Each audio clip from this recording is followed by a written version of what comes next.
The birds were chirping in the tree outside John's window, and the sky beyond was deep blue. The bedroom door opened a few inches. "Hey, Sleepy," Mrs. Meadows called. "Everyone else is up." John put on his bathrobe and slippers and ambled to the bathroom. His sister, Mary, was still brushing her teeth, and he had to wait until she finished. "Come on, Mary," he said a little crossly. "Don't take all morning." "Here you are," Mary said, handing him the toothpaste tube. While Mary soaped her face, John squeezed a little of the toothpaste onto his brush. The paste was pink. John made a face at his toothbrush. It didn't seem fair that he should have to brush his teeth with stuff that tasted just like his tonic. A stinky taste, he called it. John opened his mouth and pushed in the end of the toothbrush. As soon as it touched his front teeth, he noticed a delicious sweetness in his mouth, a taste of the best kind of chocolate. He pushed the brush to and fro, and the taste seemed to grow stronger. He removed the brush. The bristles were brown. "What kind of toothpaste is this?" John asked. Mary was drying her face. "The same kind," she answers. "It says on the tube." "Blanco Dent," John read. It was the same kind they always had. "Why is it chocolate flavored this time?" he asked. "Boy, it's good." "Silly," Mary said. "Of course it isn't chocolate." She hung up her towel and switched out of the bathroom. John squeezed some more toothpaste out onto his toothbrush and continued to brush his teeth. Chocolate again! It was marvelous, rich, sweet, smooth chocolate, chocolatey chocolate, like the single piece of chocolate from the box the night before. There seemed to be no further need for the toothbrush, so John rinsed it and hung it up. He squeezed out another bit of toothpaste onto a fingertip this time. He put his finger in his mouth and ate the toothpaste off. When he took his fingers out again, it was stained chocolate brown. John wasted no more time. He put the end of the toothpaste tube into his mouth and emptied the paste onto his tongue. It squeezed out like thick, creamy chocolate. Mary looked into the bathroom. "Hey, what are you doing?" she demanded. "Yummy," was all John said. John and Mary were a little late getting to the dining room, and Mr. Meadows was already on the way to his train when they sat down at the breakfast table. John ate up all the toothpaste, Mary told her mother. "Oh, you sneak," John whispered. "Well, you did," Mary reminded him. "And that's a waste. Isn't it a waste, Mother, to eat up all the toothpaste in one day?" Mrs. Meadows was serving their orange juice. "Mary, really," she said. "I'm sure John was only joking. He must have been pretending to eat the toothpaste." "No, he wasn't," Mary insisted. "I was watching, and I saw him squeeze it right into his mouth. He said it was chocolate." "Oh dear," protested Mrs. Meadows. "Chocolate again? Now I know it was just a joke.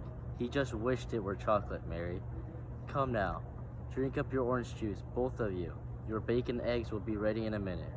As Mrs. Meadows left the room, John took up his glass of orange juice and put it to his lips. As soon as he tilted it and the liquid began to flow into his mouth, a happy look came into his eyes. "Boy, that's good," he said at last, lowering the empty glass. "Chocolate juice." Mary looked at John. Then she looked at her glass of orange juice. It was bright orange color. She tasted it. It tasted like the orange to her. "It is not chocolate juice," she said. "It's orange juice. Orange juice is good for you." "Yes, John," Mrs. Meadows said, hearing the last few words as she carried in the tray of bacon and eggs. "You must drink your—" She caught sight of John's empty glass. "John," she said, "you good boy. That's the first time in ages you finished your orange juice without having to be told to." "It tasted of chocolate," John explained. "All right," Mrs. Meadows said, "very funny. But don't tease Mary too much. Remember, Mary's younger than you are." John silently picked up his fork and sliced the yolk of his fried egg. The yellow broke over the white, and he shivered as he watched it, as he always did. "I can't eat this," he told his mother. "Of course you can," Mrs. Meadows said. "You drank your orange juice. Try to eat your bacon and egg." John scraped up a small piece of egg and put it into his mouth. It immediately became chocolate. Chocolate white and chocolate yolk. both lovely, lovely chocolate. John mumbled. Chocolate egg. In almost no time, he had finished every scrap of egg on his plate. Then he tried the bacon. The bacon turned chocolate too. John had never before enjoyed his breakfast so much. After the orange juice that had turned to a chocolate juice in his mouth, and the fried bacon and egg that had turned to fried chocolate, he ate 2 slices of chocolate toast with chocolate butter and chocolate marmalade, washed down with a glass of chocolate milk. I'm very pleased with you this morning, Mrs. Mita said, as she helped John on with his coat. If you promise to eat your lunch at school as well as you ate your breakfast, I'll give you a dime to buy some chocolates with. Oh, that's all right, John said. I don't think I'll need it. Mrs. Mitas looked puzzled as she waved goodbye. That was the end of chapter 3. Chapter 3. We'll see you guys back for chapter 4. John had the bad habit of chewing things when he was thinking hard. This morning he had several things to think about. What had made the toothpaste taste like chocolate? What had made the orange juice taste like chocolate? What had made the bacon and eggs taste like chocolate? What had made the toast and butter and marmalade taste like chocolate? Each one of these things had felt the way it had always felt before. The toothpaste had been soft and pasty. The bacon had been hot, crispy, and oily. The toast had been crunchy and the marmalade sticky and lumpy. But everything had tasted like the chocolate he had eaten in bed last night. John put a gloved thumb in his mouth and thoughtfully chewed. His mother had frequently pointed out to him that chewing his gloves made little holes that let in the cold air. But he chewed them just the same when he was thinking hard. This time he noticed something very queer about the thumb of his glove. Instead of tasting leathery, it tasted like chocolate. John pulled his thumb out of his mouth. The part of the glove that had been in his mouth was now brown, instead of black like the rest. He bit the end of the leather thumb again. It came right off in his mouth, leaving his own thumb bare. John chewed. It was like chewing leather made of chocolate, leather that melted like chocolate. In a second or two, he swallowed it. The gloves were not new. John had them quite a while. He couldn't understand why he had never thought of eating them before. He tried to tear off one of the fingers, but the leather was too strong for him. He put it into his mouth, and it immediately turned into chocolate. Then he was able to break it off easily. He popped it into his mouth and chewed it up and swallowed it. It was delicious. Walking around devouring his own glove, John did not notice one of his schoolfellows, Spider Wilson, until he heard his voice. John's gone crazy. John's gone crazy, Spider yelled. Then he turned on John. Don't they feed you where you live? He sneered. Spider was in the grade just above John's and was one of the meanest and slyest boys in the whole school. John gulped down a large piece of the second glove's palm and looked pleased. What's the matter? Spider demanded. Do your people make you eat leather? This is special leather, John replied. He licked his lips and sighed contentedly. It turns into chocolate as soon as you put it into your mouth. Look, John bit off the glove's little finger and took it out of his mouth. John, now it's chocolate. He put it back into his mouth and gulped it down. Give me a piece, Spider said. Why should I, John? Why should I? John wanted to know. They're my gloves. Hand over a piece, Spider said. Do I eat your gloves? John asked reasonably, his mouth full of chocolate. Why should you eat mine? Those aren't real gloves, Spider said. Whenever one person has candy, he has to share it with others. That's the club rule. What club? John asked. Never mind what club, Spider said. But you'd better let me have some of that chocolate. Without waiting longer, Spider snatched what was left of the second glove. John was too surprised to resist, and he didn't want to anyhow. He had a feeling that he'd had enough chocolate for a while. He was getting a bit thirsty.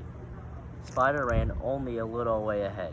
When he saw that John wasn't going to fight to get the glove back, he started to eat his prize. He stuffed the leather into his mouth and took a big bite. Spider stopped short in his tracks. He frowned and bit deep into the leather again. Disgusting! It tasted worse than just leather. It tasted like leather with which a boy had made mud pies and snowballs and patted old dogs. John thought perhaps he might be getting late for school. so he started running. He left Spider Wilson spinning the soggy remains of the glove into the gutter. Still giggling to himself about the defeat of the enemy, John walked between the great stone pillars at the entrance to the school grounds. He had gone no more than halfway to the main building when he heard Susan Buttercup calling him. She was standing near the jungle gym with some of her friends. "I've got something to show you, John," she shouted. As she came running to meet him, he could see that she was waving something in her hand that flashed as it caught the rays of the sun. It was a silver dollar. "It's a birthday present," she explained, showing him the dollar. "Isn't it beautiful?"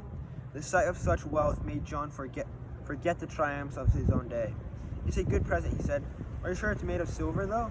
I once got a whole bag of gold coins in a Christmas stocking, only they were chocolate coins covered with gold paper." "Of course it's real, silly," Susan said. "My daddy said so. You can feel it if you don't believe me." She handed him the coin. John looked at the coin suspiciously. "All right," Susan said. "Bite it if you think it isn't real. Go on, bite it." John felt rather silly. I can see it's real now," he said. "I don't have to bite it." "But I want you to," Susan insisted. "You weren't sure, well, make sure. That's what they always do on television. When a cowboy wants to make sure a dollar is real, he bites it." John put the dollar about halfway into his mouth and reluctantly bit it. His teeth went right through the coin. The part that had passed between his lips was hard but sweet chocolate. Susan could hardly believe her eyes. She had given John a complete circle of silver. He sadly handed it back as a crescent. John didn't know what to say. Susan couldn't speak. Tears trickled down her cheeks like rain down a window pane. She looked at the piece of dollar in her hand. She looked up at John, whose face was red with embarrassment. "John Mides," Susan blurted out at last. "I hate you." She turned and ran away before John could think of anything all to say. Wait, that was the end of chapter 4. Yes, that was the end of chapter 4.